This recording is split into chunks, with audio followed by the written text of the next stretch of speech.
పవన్ ఖేరా బాగ్ అని చెప్పి పాపం కాంగ్రెస్ వాళ్ళు ఉరికిపిచ్చిర్రు. గౌరవ్ గొగోయ్ గారి సతీమణి పైన ఏవైతే గంభీరమైన ఆరోపణలు, ఏదైతే ఫౌండేషన్ తో తను సంబంధాలు పెట్టుకున్నదో, పాకిస్తానీ పీపుల్స్ ఫౌండేషన్ ఏమో అని అన్నారు, ఆ సంబంధాలతో ఎవిడెన్సెస్ పెట్టి ఎలక్షన్ టైంలలో దాన్ని తీసుకొని వచ్చాడు. ఓకే, ఇది నీకు ముందు తెలిసినప్పుడు ఇప్పుడు ఎందుకు తీసుకొచ్చినావు అని అంటే ఎవడైనా టైమింగ్ చూసి ఆడతాడు. ఆ జన్మ గులాం కాంగ్రెస్ పార్టీకి ఎవరు? మన పవన్ ఖేరా.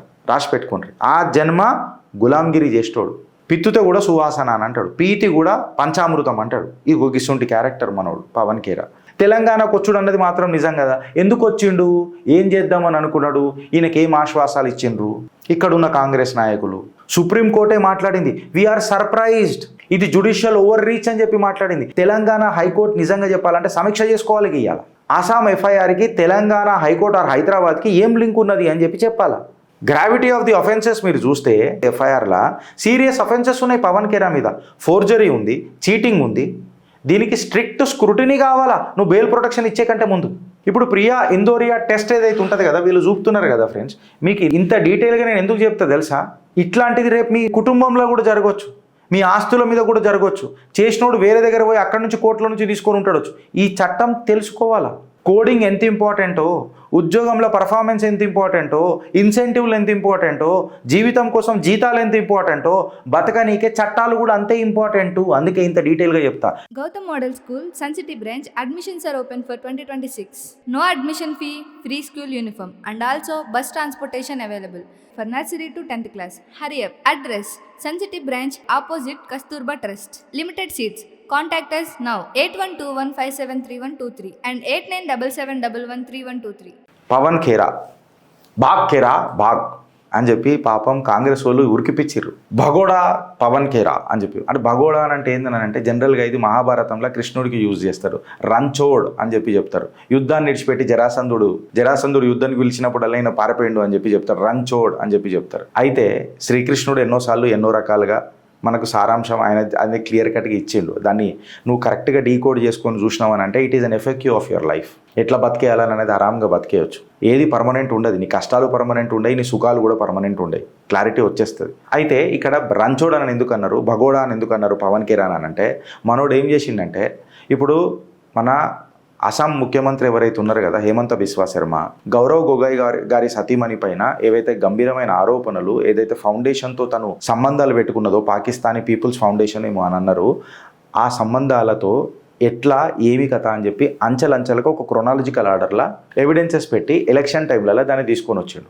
ఓకే, ఇది నీకు ముందు తెలిసినప్పుడు ఇప్పుడు ఎందుకు తీసుకొచ్చినావు అని అంటే ఎవడైనా టైమింగ్ చూసి ఆడతాడు. ఇప్పుడు ఒక బ్యాట్స్మెన్ ఉన్నాడు అని అంటే సచిన్ టెండూల్కర్ ఆర్ మన విరాట్ కోహ్లీ ఆర్ మంచి బ్యాట్స్మెన్ మన ఎవరు వీరేందర్ సెహ్వాగ్, ఇట్లాంటి ఎవరైనా బ్యాట్స్మెన్స్ నువ్వు తీసుకొని చూస్తే బౌలర్ యొక్క పేస్ని చూసుకొని కూడా టైమింగ్ ఇచ్చి కొట్టి పడేస్తారు. మన మినిమం ఫుట్ వర్క్తో అది ఉంటుంది. పేస్ని కూడా యూజ్ చేస్తారు. సో ఆబ్వియస్గా ఎలక్షన్ టైమింగ్ వచ్చినప్పుడు పేస్ దొరుకుతుంది కాబట్టి వాడతారు.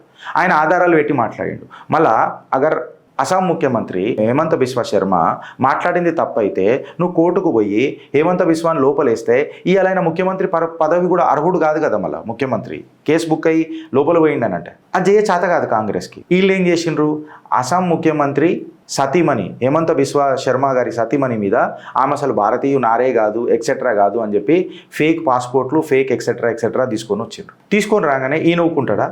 ఆయన ఏం చేసిండు, క్రిమినల్ కేసు పెట్టిండు.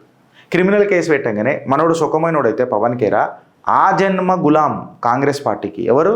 మన పవన్ ఖేరా. రాసి పెట్టుకోండి, ఆ జన్మ గులాంగిరి చేసేటోడు.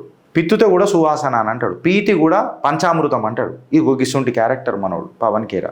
మనోడు ఏం చేసిండు, ఆరోపణలన్నీ చేసి ఎప్పుడైతే క్రిమినల్ కేసులు బుక్ చేద్దామని చెప్పి డిసైడ్ అయిపోయిండో హేమంత బిశ్వా, మనోడు డైరెక్ట్గా ఢిల్లీ నివాసి మనోడు ఢిల్లీ ఇడిచిపెట్టి ఏడు కూరుకొచ్చిండు, హైదరాబాద్ కూరుకొచ్చిండు. నేను ఆ రోజు మాట్లాడినా, హైదరాబాద్కి ఎందుకు కూరుకొచ్చిండు అర్థం చేసుకోరు మీరు. ఇక డాట్స్ కనెక్ట్ చేయరు. నేను ఇంకేం మాట్లాడతలేను. నేను ఇవాళ ఒకసారి ప్రొఫెసర్ నాగేశ్వరన్ అవుతున్నా, సగం నిజాలే చెప్తున్నా లేదా సగం అబద్ధాలే చెప్తున్నా, మీరు ఎట్లనని అనుకోండి. తెలంగాణకు వచ్చుడు అన్నది మాత్రం నిజం కదా. ఎందుకు వచ్చిండు, ఏం చేద్దామని అనుకున్నాడు, ఈయనకేం ఆశ్వాసాలు ఇచ్చిండ్రు ఇక్కడున్న కాంగ్రెస్ నాయకులు, దీని మీదనే ఇవాళ చిట్టా. ఈయన ఏం చేసిండు, తెలంగాణ హైకోర్టుకు వచ్చేసి యాంటిసిపేటరీ బెయిల్ తీసుకున్నాడు. దేని మీద? అస్సాం ఎఫ్ఐఆర్ మీద. యాంటిసిపేటరీ బెయిల్ జనరల్గా ఎక్కడ తీసుకుంటారు? ఏడైతే ఎఫ్ఐఆర్ అయిందో ఆ జ్యూరిస్డిక్షన్లో తీసుకోవాలి. ఎఫ్ఐఆర్ ఏడైంది? అస్సాంలో అయింది. యాంటిసిపేటరీ బెయిల్ ఏడా తీసుకున్నాడు? తెలంగాణ హైకోర్టులో తీసుకున్నాడు. మళ్ళీ తెలంగాణ హైకోర్టుకి జ్యూరిస్డిక్షన్ ఉందా? స్ట్రాంగ్ టెరిటోరియల్ నెక్సస్ ప్రూఫ్ ఉందా ఆయనకు ఇక్కడ తెలంగాణోడు అని లేకపోతే హైదరాబాద్ అని? ఇది తెలంగాణ హైకోర్టు కూడా చూసుకోలే. మనం నిలదీసి అడగాల తెలంగాణ హైకోర్టుని కూడా. ఇప్పటి నుంచి అడ్డగోలుగా జడ్జిమెంట్లు ఇచ్చేస్తానని అంటే ప్రజల మధ్యలో కన్ఫ్యూజన్ క్రియేట్ అవుతున్నది. We're surprise. ఇంకేమన్నానంటే ఇందిరా షానే కేసు ఏదన్నా తీసుకొని మాట్లాడితే దాని మీద కూడా మనం చర్చ చేద్దాం. సుప్రీంకోర్టే మాట్లాడింది, వీఆర్ సర్ప్రైజ్డ్, ఇది జుడిషియల్ ఓవర్ రీచ్ అని చెప్పి మాట్లాడింది. ఇవాళ గిరీష్ గారు మాట్లాడితే తప్పైతుందొచ్చు జడ్జిమెంట్ల మీద. సుప్రీంకోర్టే తెలంగాణ హైకోర్టు మీద మాట్లాడింది అని అంటే తెలంగాణ హైకోర్టు నిజంగా చెప్పాలంటే సమీక్ష చేసుకోవాలి. ఇవాళ ఈ ట్రాన్సిట్ బెయిల్ డాక్టరైన్ ఏదైతే ఉంటుంది కదా, క్లియర్ కట్గా చెప్పాలనంటే ఈ ట్రాన్సిట్ బెయిల్ అని అంటే అస్సాంలో ఎఫ్ఐఆర్ అయితే నువ్వు తెలంగాణ హైకోర్టులో బెయిల్ తీసుకుంటున్నావు అని అంటే దీన్ని ట్రాన్సిట్ బెయిల్ అని అంటారు.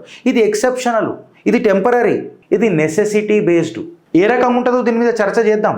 ఈ ట్రాన్సిట్ బెయిల్ డాక్టరైన్ ఏముంటుందో అనేది చూద్దాం. ఈ బెయిల్ అనేది ఒక రొటీన్ ప్రొటెక్షన్ కాదు. అప్పుడప్పుడు దొరికే మానవ హక్కులు ఉల్లంఘన కావద్దు కాబట్టి ఇచ్చే ఎక్సెప్షనల్ రిలీఫ్. సుప్రీంకోర్టు స్టే అనేది కంప్లీట్గా తెలంగాణ హైకోర్టు చేసిన మిస్అప్లికేషన్ ఆఫ్ ది డాక్టరైన్కి క్లియర్ కట్గా తెరదీసేసింది. ఇలా సమీక్ష చేసుకోవాలని చెప్తున్నా కదా. And it comes to territorial nexus కాడికి మాట్లాడితే హైదరాబాద్ కనెక్షన్ ఎందుకు వచ్చింది అనేది ఒక వ్యాలిడ్ క్వశ్చన్ అవుతుంది. ఇప్పుడు పవన్ ఖేరా లాంటి వ్యక్తులు ఆర్ కాంగ్రెస్ నాయకులు ఆర్ ఇక్కడ ఆయనకు మద్దతు తెలిపిన కౌన్సిళ్ళు, కార్యకర్తలు వీళ్ళంతా చెప్పాలా అసలు లీగల్ రిలవెంట్ కనెక్షన్ అస్సాం ఎఫ్ఐఆర్కి తెలంగాణ హైకోర్టు ఆర్ హైదరాబాద్కి ఏం లింక్ ఉన్నది అని చెప్పి చెప్పాలా. మనోడు ఢిల్లీ నివాసి, పోనీ ఆయన సతీమణి మన హైదరాబాద్కి చెందినరా? అది కూడా కాదు. ఈ కంప్లీట్ క్లెయిమ్ ఏదైతే ఉంది చూడు, రెసిడెన్స్ ప్రాపర్టీ ఏది తీసుకున్నా Pawan Khera doesn't belongs to Telangana. Aadhaar Delhi residence చూపుతున్నది. సో ఖచ్చితంగా తెలంగాణ నెక్సెస్ అనేది కరెక్ట్ కదా. సుప్రీంకోర్టు ఇది ఎంటర్టైన్ చేయలేము అని చెప్పింది కదా. జ్యూరిస్డిక్షన్ షేక్ అయిపోయింది కదా. మీకు అర్థమవుతుందా చట్టం ఎంత క్లారిటీగా ఉంటుందో? దీన్ని ఏమంటారు తెలుసా మా మార్కెటింగ్ లాంగ్వేజ్లలో? దీన్ని ఫారం షాపింగ్ అని అంటారు. I'm sorry but I have to use this word and I care whatsoever. దీన్ని ఫారం షాపింగ్ అని అంటారు. అంటే మీ కన్వీనియంట్ కోసం చట్టాన్ని ఇష్టం వచ్చినట్టు రాసేసి తెలంగాణ హైకోర్టు దాన్ని అట్లాంటి దాన్ని యాక్సెప్ట్ చేసి ఇవ్వడం అనేది మళ్ళీ సుప్రీంకోర్టు దాన్ని కొట్టేయడం అనేది హైకోర్టుకి నిజంగా చెప్పాలంటే సిగ్గుచేటే కదా. ఇప్పుడు ఇది లాల ఖచ్చితంగా యాక్సెప్ట్ చేయరు బ్రదర్. ప్రియా ఇందోరియా అని ఒక కేసు ఉంటుంది versus state of Karnataka. I'm also citing the supreme court citations brother. ఈ ఫారం షాపింగ్ రిస్కులు ఏ వరకు ఉంటాయి? ఇది కరెక్టేనా అని చెప్పి నేను మాట్లాడుతున్నా. నేను ఏది మాట్లాడినా సుప్రీంకోర్టుని బేస్ చేసుకొని మాట్లాడుతున్నా. సో మీరు పెద్దగా తిరగరాయకండి గిరీష్ మీద ఏం చేద్దామనని. గ్రావిటీ ఆఫ్ ది అఫెన్సెస్ మీరు చూస్తే, నేచర్ ఆఫ్ ది అఫెన్సెస్ ఏవైతే చూస్తే ఎఫ్ఐఆర్లా సీరియస్ అఫెన్సెస్ ఉన్నాయి పవన్ ఖేరా మీద. ఫోర్జరీ ఉంది, చీటింగ్ ఉంది. దీనికి స్ట్రిక్ట్ స్క్రూటినీ కావాలా నువ్వు బెయిల్ ప్రొటెక్షన్ ఇచ్చే కంటే ముందు. హైకోర్టు ఇవన్నీ ఇగ్నోర్ చేసి ఎందుకు ఇగ్నోర్ చేస్తున్నాము అని అంటే ఇప్పుడు నువ్వు వెదర్ ఫోర్జరీ తీసుకున్నా, చీటింగ్ తీసుకున్నా సుమారు 10 సంవత్సరాల జైలు శిక్ష ఉంటుంది, పనిష్మెంట్ ఉంటుంది. ఇవన్నిటి ఇగ్నోర్ చేసేసి ఈ అఫెన్సెస్ అన్నిటి ఇగ్నోర్ చేసేసి బెయిల్ ఇవ్వడం అనేది, అది కూడా ట్రాన్సిట్ బెయిల్ అనేది సీరియస్ అలిగేషన్స్ ఉన్నప్పుడు సుప్రీంకోర్టు దీన్ని చాలా సీరియస్గా తీసుకుంది. ఇది స్టేట్ ఆర్గ్యుమెంట్ని అలా వీక్ చేస్తుందా లేదా? అస్సాం ముఖ్యమంత్రి చేసిన పిటిషన్కి నిజంగా చెప్పాలనంటే న్యాయం జరిగిందా లేదా? And when it comes to the question of maintainability, petition itself was core issue. మెయింటైనబులా? అసలు ఈ వేసిన పిటిషన్ అనేది మెయింటైనబులా తెలంగాణలో అనేది ఒక పెద్ద క్వశ్చన్ నాకు. ఎఫ్ఐఆర్ రేజ్ అయింది, ఇన్వెస్టిగేషన్ జరుగుతుంది, జ్యూరిస్డిక్షన్ చేంజ్ అయిపోయింది, ఇమీడియట్గా ప్రొటెక్షన్ కావాలని చెప్పి తెలంగాణ హైకోర్టుకి ఎందుకు వచ్చిండు? అంటే ఇప్పుడు రేపు నేను ఒక మర్డర్ చేసి వేరే దగ్గర పోయి అడిగిన తీసుకుని ఉంటా, అడిగిన ఇస్తారా? కోర్టులో ఏడబడతాడా? జుడిషియల్ ఓవర్ రీచ్ అంటారు దీని మీద సుప్రీంకోర్టు కూడా సమీక్ష చేయాలి. ఇట్లాంటి అడ్డమైన ఇస్తే in this world where public యొక్క సెంటిమెంట్ తింటున్నప్పుడు ఖచ్చితంగా దీని మీద చర్చ జరగాలన్నా వద్దా? నువ్వు అస్సాంలో ఎందుకు ట్రయల్ పోతలేవు? అస్సాంలో ఎందుకు ఇన్వెస్టిగేషన్కి సహకరిస్తలేవు? అస్సాంలో రెమెడీ అవైలబుల్ లేదా? దీనికి దొరకదా? సుప్రీంకోర్టు వచ్చి దీన్ని ఎంటర్టైన్ చేస్తున్నది అని అంటే Telangana high court first of all ఇది మెయింటైనబిలిటీ ఉందా లేదా అని పరిగణనలోకి తీసుకోక జడ్జిమెంట్లు చేయడం అని అంటే ఇక్కడ ఆర్టికల్ 21 మీద ఆర్గ్యుమెంట్ జరుగుతుంది అని చెప్పి చెప్తున్నారు. Yes, article 21 protects liberty, but procedural discipline limit within the limits of procedural discipline కదా brother. And where is the procedural discipline here?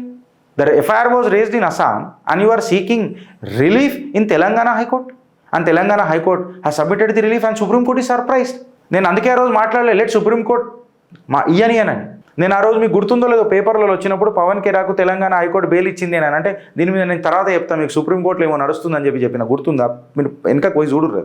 Liberty అని అనేది కాంపిటెంట్ కోర్టుని బైపాస్ చేయడమా? సుప్రీంకోర్టు దీన్ని బ్యాలెన్స్ చేసింది.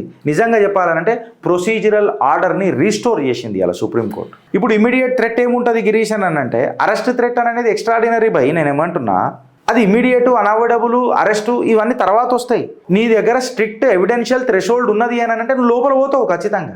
పోలీస్ విజిట్ చేసింది అని అంటే నువ్వు అస్సాం కోర్టుకి పోయి నువ్వు తీసుకొని రావాలి తప్ప, అంతేగాని నువ్వు తెలంగాణకు వచ్చి జ్యుడిషియల్ ఓవర్ రీచ్ చేసి ఎక్స్ట్రాడినరీ సిచ్యువేషన్ నువ్వు యాక్సెప్ట్ చేయనంటే కుదురుతుందా అని చెప్పి నేను మాట్లాడుతున్నా. ఇప్పుడు ప్రియా ఇందోరియా టెస్ట్ ఏదైతే ఉంటుంది కదా, వీళ్ళు చూపుతున్నారు కదా ఫ్రెండ్స్, మీకు ఇది ఇంత డీటెయిల్గా నేను ఎందుకు చెప్తా తెలుసా?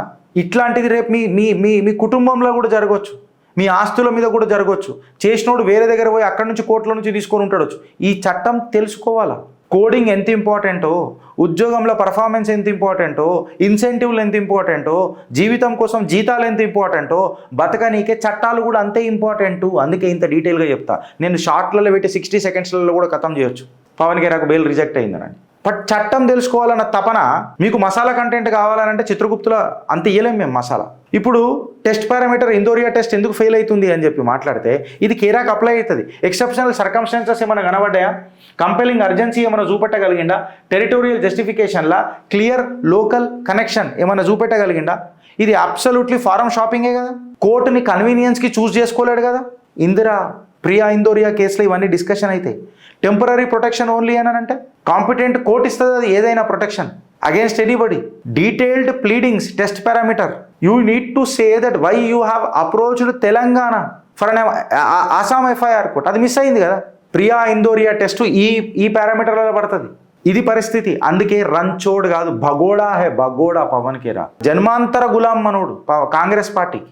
అందుకే కాంగ్రెస్కి తీసుకొని వచ్చారు. వాళ్ళ ముఖ్యమంత్రి వర్యులు ఇవాళ ఏడతలకాయ పెట్టుకొని మాట్లాడతారు. అసలు పవన్ కేరా ఎందుకు వచ్చిండికి? కాంగ్రెస్ కార్యకర్తలు ఇవాళ ఏమని సమర్థిస్తారు? తెలంగాణ హైకోర్టు ఏమని సమీక్ష చేసుకుంటుంది? సుప్రీంకోర్టు అన్నది నేను సర్ప్రైజ్ అయినా అనని. దీని మీద ఏం మాట్లాడతాం ఫ్రెండ్స్ మనం? భారత్ మాతాకి జై.